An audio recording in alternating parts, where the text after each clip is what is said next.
नमस्कार। आज हम एक बहुत ही दिलचस्प किताब पर बात करने वाले हैं, मार्क डगलस की ट्रेडिंग इन द जोन। ये सिर्फ स्ट्रेटजी के बारे में नहीं है, बल्कि उस सोच के बारे में है जो कामयाब ट्रेडर्स अपनाते हैं। हमारे पास इसके कुछ खास हिस्से हैं। हमारा इरादा ये समझने का है कि ट्रेडिंग में साइकोलॉजी मतलब दिमागी पहलू इतना अहम क्यों है।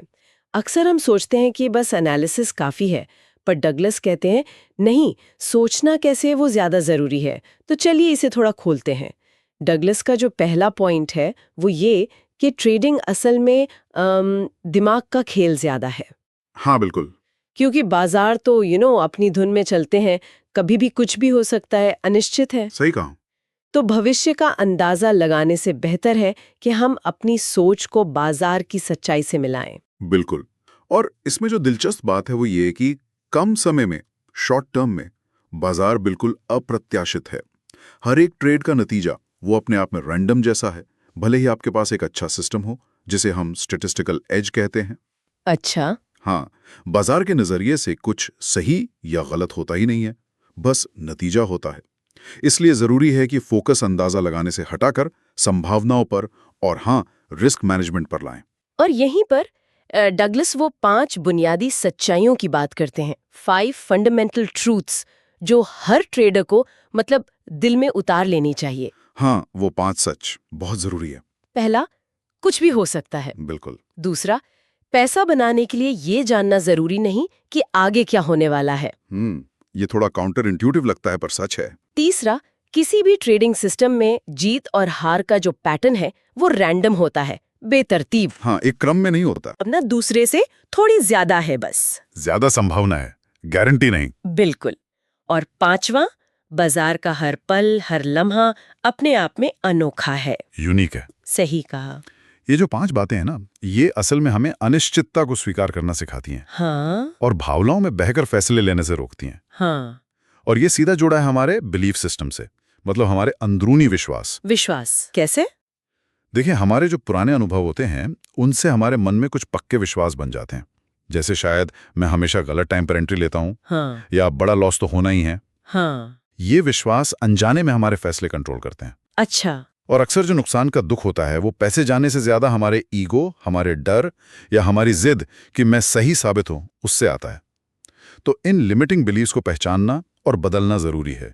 एक न्यूट्रल सोच बनानी होगी। डर की बात आपने की, किताब में डर पर तो काफी जोर है। हाँ बिल्कुल। गलत होने का डर, फिर पैसा खोने का डर, कहीं कोई अच्छा मौका छूट ना जाए, फोमो जिसे कहते हैं। हाँ, फियर ऑफ मिसिंग आउट। और यही डर है जो हमें कभी हिचकिचाने पर मजबूर करता है तो कभी जल्दबाजी में ट्रेड करवा देता है। बिल्कुल। और इस डर पे काबू पाने का तरीका क्या है? जोखिम को स्वीकार करना।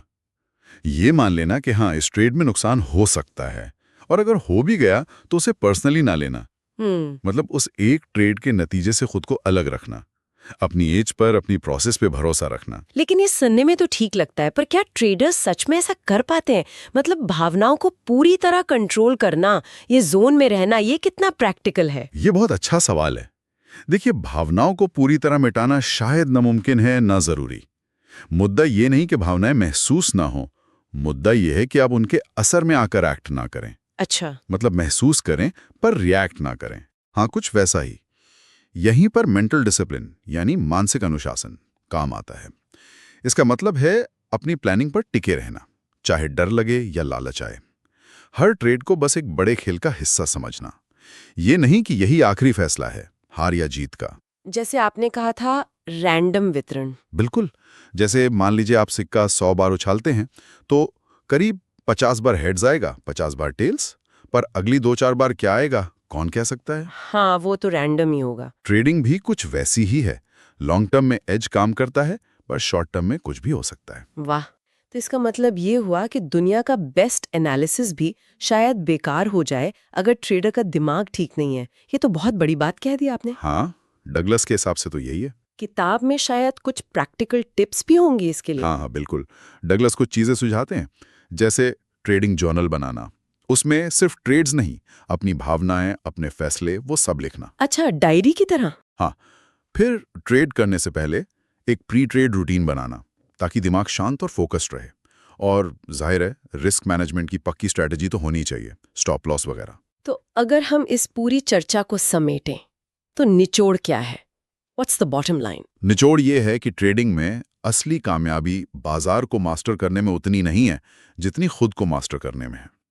ये इमोशनल डिसिप्लिन का खेल है, अपने विश्वासों को बाजार की हकीकत से मिलाने का और अनिश्चितता को अपनाने का।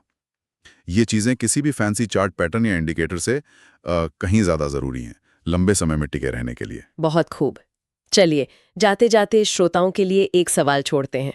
ये जो सिद्धांत है, अनिश्चितता को स्वीकार करना और नतीजे की चिंता के बजाय प्रोसेस पर फोकस करना, इसे हम ट्रेडिंग के अलावा जिंदगी के और किन मुश्किल फैसलों में या हाई स्टेक सिचुएशन में इस्तेमाल कर सकते हैं?